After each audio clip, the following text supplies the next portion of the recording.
Welcome to another episode of Dad Up, everyone. Thank you guys very much for joining me today. I'm excited for the guest that I have on. He's a Super Bowl champion and he plays in the NFL, and I'm really excited that he's taken time out of his busy schedule to share about his dad experiences with us. But Tavon Wilson, thank you very much for joining me on Dad Up today, brother. Thank you, Bryan. Thanks for having me. Yeah, absolutely. Tilt that phone just a little bit more. I want to make sure I get your face in there or the computer. No, you got it there. Yeah, a little bit. There you go. All right. Let's start from the very beginning. I want to know a little bit about Tavon, a little bit about your history, kind of how you grew up and how you got into football and how that journey all started. All right. I'm Tavon Wilson. I grew up in the inner city of Washington, D.C. Was raised by both of my grandparents, my dad's parents and my mom's parents. Unfortunately, both of my parents passed away when I was young. My mom passed away when I was 12, dad being at 1. At the age of 1, I have one sister, have a niece, whole lot of family. And how I got into football was, it was really through the game of through my cousin, Antonio. He was one of my older cousins, and he really introduced me to the game of football at a young age. And I just fell in love with it. And, I used to always, love to play the game because it made my mom proud. I started playing when I was 9. So, I could hear her screaming when I used to make touchdowns and stuff like that. So it always started out, from making my mom proud. And, from the day that my mom passed away, I kind of vowed to, do everything that, try to make her proud and, so she could still be able to look down on me and be proud of what the things I was doing. So, my grandfather coached football, my uncle coached football. It's kind of a football family. All of us, all my cousins and everybody played football. So, Saturdays and Sundays were really busy, in our household. And, we loved it. I'm grateful for, all the support system that I've had, along the way to be able to, accomplish this big goal because it was, a major goal, for myself. Oh, that's very cool. Now, you played in high school? Oh, yes, for sure. I went to high school at H.D. Wilson High School. I would say, one of the best high schools. We had a lot of good players, Byron Leftwich, Orlando Brown. Even, a lot more players than that, not even just NFL guys, a slew of guys, Kenneth Crawley, a lot of guys, come to that school. So, I had an opportunity to play with a lot of great players and, they was a part of this journey as well. I'm thankful for all the teammates that I've ever had, everybody that, teachers, everything, because I've always come across people and I've always trying to learn to take something away from some, when you meet someone, and I feel like I've done that along the way. That's awesome. Now, when you were in high school, did you get a scholarship to play in college? Yes, I did. I went on to play college at the University of Illinois. I loved Illinois. I felt like Illinois was the best place for me. Growing up in there in the city of Washington, D.C., I had many, opportunities to go and visit, places like that. So when I had the opportunity to go up there, it just felt like home. It felt like, family atmosphere. It felt like what I needed at the time. And it was great. It was a great experience. We didn't win as much as I would like, but, it was a great experience. And a whole bunch of guys that are my brothers today, that we still, keep in contact and make sure, we're checking on each other, kids and everything like that. And fast forward to, getting drafted by the Patriots. That was a wild experience, not really to get the opportunity to go to the NFL Combine, when I thought I deserved it, and not being able to showcase my talent there. But it was what it was, and I'm grateful for the blessing that's been upon me because I didn't have to go to the Combine and deal with all the crap that those guys had to deal with there, and still was blessed enough to be able to be drafted in the second round too. A great organization. I learned a lot about myself, during that time, and just learned a whole bunch, about myself during that time. It was a fun experience, but it was a learning experience. Mm-hmm. Yeah, absolutely. I mean, for you, not going through the combine and still being drafted, especially in the second round, is a testament to the skills and the type of player you are. Obviously, the Patriots saw something in you, and they made a wise decision. So congratulations on that for sure. I appreciate that. Yeah. Now, thinking back to your, football career, could be, the NFL, could be, I don't know, high school. What's your favorite memory? I mean, it's so many, memories, you know what I mean? And, the easy one will obviously be the Super Bowl. But it's just, my favorite memories is just the memories with the guys, you know what I mean? Like having, starting out one way and then having to overcome adversity to win games. And, those are the memories that I really remember about football, just kind of the process about it, you know what I mean? Like, I feel like that's what the game is all about. You know what I mean? I feel like the game teaches you so much about life. And, I've taken so much away from it from a whole different perspective. Like it's easy, to enjoy the Super Bowl, but it's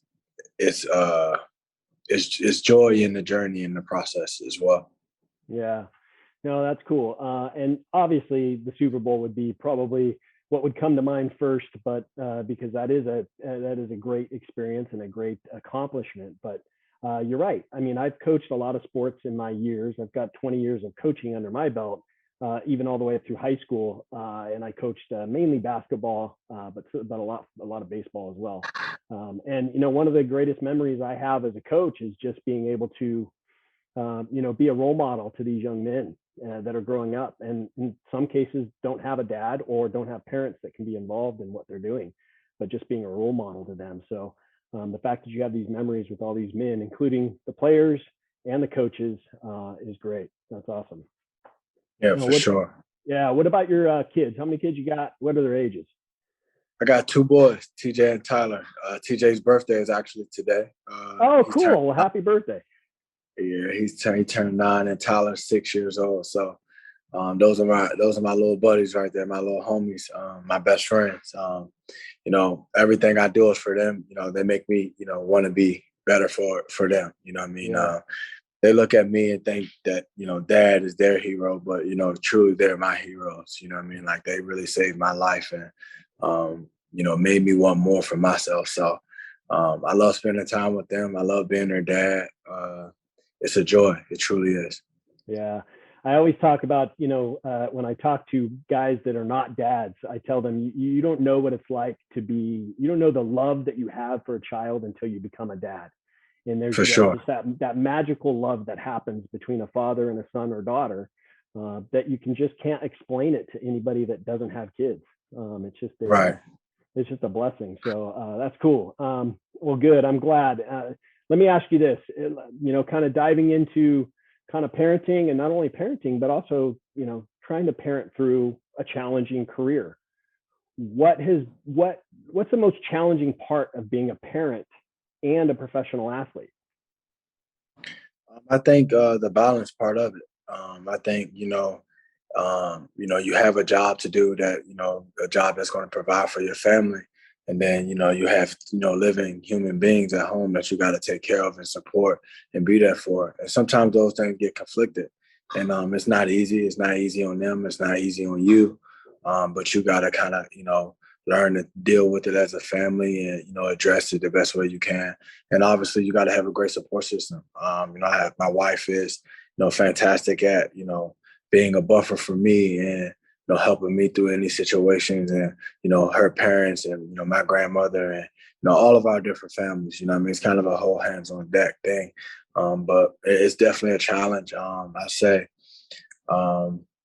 one of the main things is moving, for the kids. Mm-hmm. My kids have lived with me, my entire career. So that hasn't changed. So, that means they have to change schools and, they have to make new friends. And sometimes that's tough, So, but, they're great about it. And they honestly look forward to it. They learn to love it. And at first, when they were younger, it was a little tough, but they understand also that, this is only temporary and we can enjoy these things for, right now. Yeah. No, that's awesome. And you're right. I mean, it takes a village to raise kids, as they say. It takes a village. And the fact that you have all that support system, very similar to my family. My wife's got, her entire family is around us and has been around us for years. So we've had that kind of that similar support system. But the fact that you're having to travel a lot, that it's nice to be able to have a spouse with you that can take care of things when you're not there. But we also have obviously the use of technology where you can get on a FaceTime with them or a Very video true. call with them, so you'll be able to enjoy some time with them even if you have to travel. So I'm sure that can be tough, but it's doable, and I'm sure the kids understand that as well. Because you're right, this is a career that you've committed to and something that a way for you to provide for the family, and obviously they would understand that. Now, do your boys play football? Oh no, they don't play contact football yet. I think my oldest one, TJ, wants to play this year, but TJ plays basketball. He's played flag football. Tyler's played run track, flag football, and baseball. So they do a variety of different things. You know what I mean? Like I'm not throwing the football out there saying, hey, let's go play football like that. You know what I mean? But I'm just giving them options. You know what I mean? Like I want to support them in any way possible, whether it's sports or they want to be a doctor or a lawyer or whatever they want to be. You know what I mean? Like I just want to be there as support and to guide them in a way that that I wish I had. You know what I mean? Ultimately that I just want to be there for them. Yeah. So you're not. I mean, are you hoping that they get into football to maybe follow in your footsteps, or I mean, it sounds like you're pretty supportive in whatever it is that they're interested in. Not at all. I'll be fine if they never even picked up a helmet and play. Yeah. I mean, that's my thing, and that was, what I wanted to do for myself and, with my life. I have no problem with supporting them with whatever they want to do. I mean, I feel like that's what parents do. It's not like no blueprint to be like, hey, this is what I did. You have to do. Maybe if it's a family business or something like that, you want to pass down to them or something. But I'm not going to tell them they have to go out there to hit people if they don't want to or play football. I mean, if they want to, great. Man, that's one thing I know how to do, and I can really teach them a whole bunch of stuff. It'll be easy, but I mean, life's a challenge, so being a dad will be too. Yeah. Oh, I get that.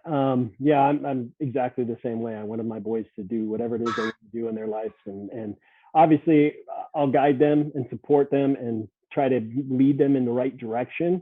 Especially if they have questions or things like that on what it is that they should do.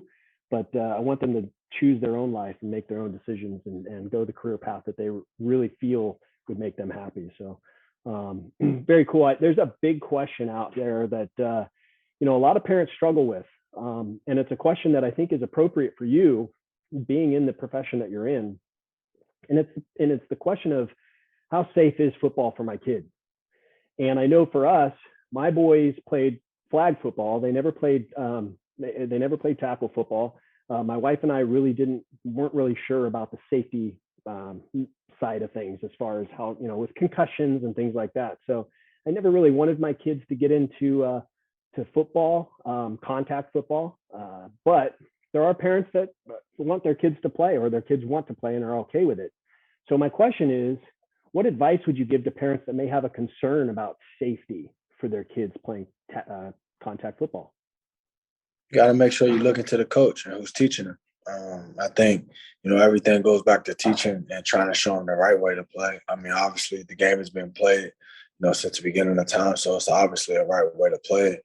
So I feel like sometimes, the kids are not being taught the correct way to play, and it just creates bad habits at a young age. And so I just say, just look into, who will be coaching your kid and, kind of watch and observe them. You can't everybody don't know how to coach football, and everybody, not a word that they don't know how to coach football either. So you got to try to, do your homework and research that, give you the information that you need to try to learn about the game if that's what you want to do for your child.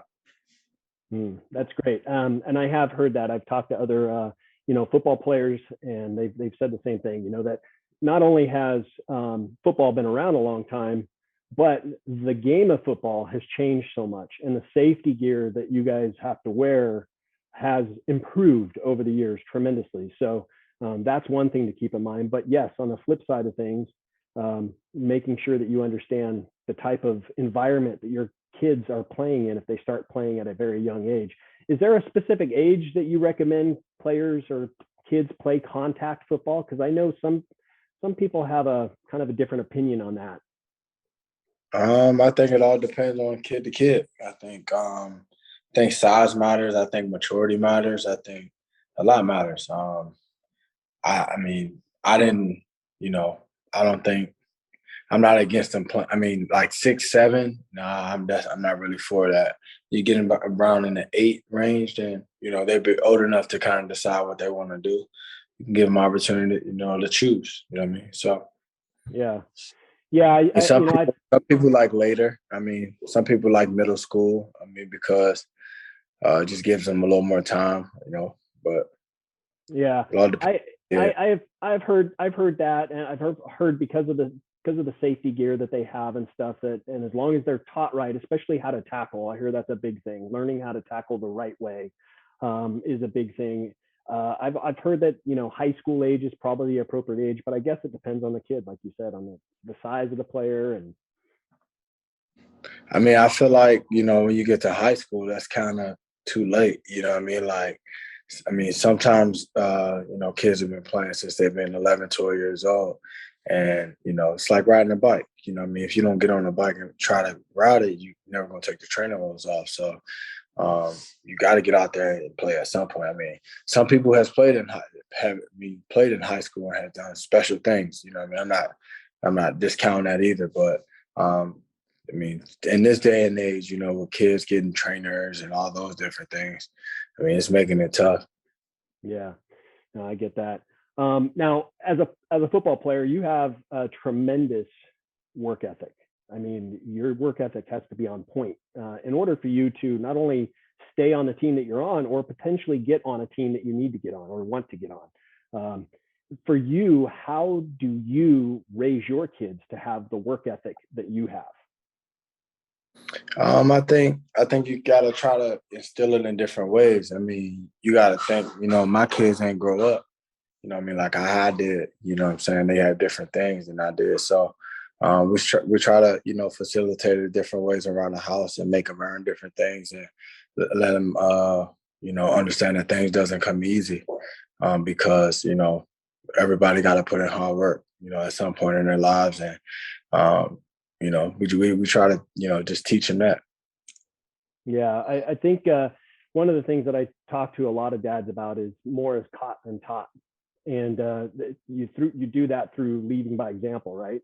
And I think just the fact that you showing your kids what it means to be a professional athlete through your work ethic and the things that you're doing is really instilling in them the work ethic that they need in order to be successful in anything that they do in life. Wouldn't you agree? Yeah, I think, my kids see me work hard at everything. You know what I mean? Not just at being a professional athlete. Like my kids see me work hard at being their dad. My kids see me work hard at being a husband. My kids see me work hard, in some of the businesses that I have. You know what I mean? So I just try to make sure that I'm a great example for them all the time. Am I perfect? No, I'm not. But I think, if they can see me giving my best effort all the time, then it will encourage them to kind of give theirs. And that goes for my wife as well. You know what I mean? Like, it's not just me, she, we're their first teachers at home, and we just try to teach the right way and show them, the right way. Yeah, no, I get that. That's awesome. Let me ask you this. I know in sports, there may be times when our kids try out a new sport and maybe partway through the sport, they decide they don't like it. They want to quit. Now, for me as a parent, that was a firm no in my household. If you started something, you finished it. That may be different for you. It may be different for other parents, but in my household, if you want to play a sport, that's great, but we're going to stick this season out. I had an example with my older son. He was playing soccer and he didn't like it. He got, I think, 2 games in and hated it. He was actually a pretty good soccer player. He was goalie and he was actually pretty good, but he didn't like it. And I told him, that's fine. You don't have to play anymore, but you're going to stick this season out. And he understood because he knew the rule. He understood. So teaching them not to quit on things, giving them an opportunity to learn what they're doing. For you, how does it work in your household as a parent? If you had one of your sons wants to try football and then decides he doesn't want to play, are you okay with him putting it aside in the middle of the season, or are you all about him finishing the season at least?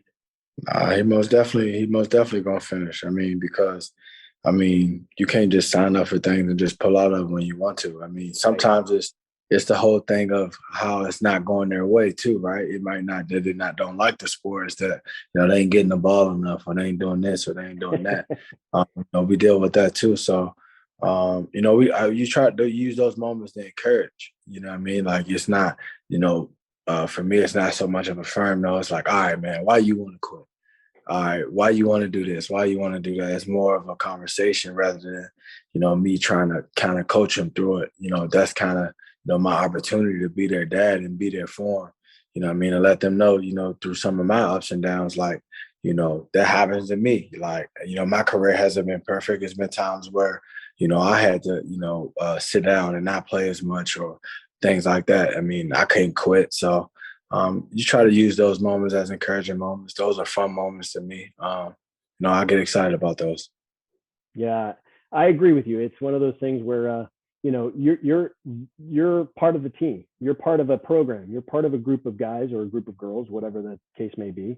But you've committed to something, and it's not just about you. It's about the team. So whether you're sitting on the bench or whether you're playing, if you don't want to play anymore, that's not a decision you can make right at this moment because you've committed to this. You made this commitment. And that's one of the things that I've taught my boys because it teaches them those valuable lessons of, hey, we don't just quit on things. We try to learn things and we try to grow from it. And if it's something that you don't want to do at the end of the season, then it's okay. We can move on. But until then, you're going to finish it out. So that's awesome. What about, I think about kids these days. Every kid that I've talked to and every kid that I've coached wants to play professional sport, whatever it is that I'm coaching, whether it was baseball or basketball. They want to be a professional baseball player, or a professional basketball player, or football player. What advice would you give to parents that have kids that just want to aspire to be a professional athlete? I think I'll say support them. I think you got to give your kid everything possible to succeed. You know what I mean? Like no one at 11 or 12 years old, when I was 11 or 12 years old, could tell me that I wasn't going to the NFL. Was it a far reach goal? Yeah, but that was my goal. So, I'll tell the parents, don't shoot down their dreams, support them in whatever, that they want to do, but also support them when, if those things don't happen, you know what I mean? Like that's important as well as when people decide, that they want to do something, great and it doesn't happen. Sometimes it doesn't, they have the people around them support them after it. So I just say just support them through, whatever their little hearts desire. Yeah, support is a huge turning point for kids. If they have their parent support in whatever it is they're doing, it doesn't have to be professional sports, but they have their parent support in whatever it is they do, they're going to be much better off. Exactly. So that's good. How can parents, I know that you had a camp recently, correct? Yes. Okay. Is there a way that parents can get involved in that or try to, how can they go about doing that? As far as, well, if they want their kids to be involved the next time you have a camp or something like that. I'll just sign up. All my camps are free. You know what I mean? Like I'm just trying to, give back to what in a way that I see fit for, our youth, just doing the things that I believe that, if I was, those kids, I would want done for me. So all my camps are free. It'll be at, my high school next year, once a year. Try to make it better than this year. Every year just trying to grow and trying to make change and, give people a little something to take home with. Oh, that's cool. That's very cool. If my listeners wanted to look you up, learn a little bit more about you, obviously they could Google who you are, but if they want to learn a little bit more about you, what's the best place for them to do that? You can find me on Instagram at Tavon Wilson. Awesome. Well, listen, Tavon, thank you very much for joining me today. I appreciate it. I know you've been busy. We've kind of had to reschedule a few times, but that's okay. But thank you very much for joining me on Dad Up today. I really appreciate it. Thanks, Bryan. Thanks for having me. This has been another episode of Dad Up, everyone. Thank you guys very much for joining me. Thank you again to my good friend Tavon Wilson for joining me on Dad Up and sharing his dad experiences. Make sure you guys are checking out what he's doing. You can find him on Instagram. All the things that he's doing actively are on there. So make sure you guys are checking him out there. And then also, don't forget to leave a rating or a review on the episode. You can subscribe to the YouTube channel. That would be awesome. But I look forward to seeing you all on the next episode of Dad Up. Thanks so much for listening to the episode. Make sure you guys subscribe to my podcast and YouTube channel. And please do me a favor, leave a rating and a review. Would love to hear from you and see what you think of the show. Stay tuned for more exciting episodes each week. Until next time, thank you for listening to the Dad Up Podcast.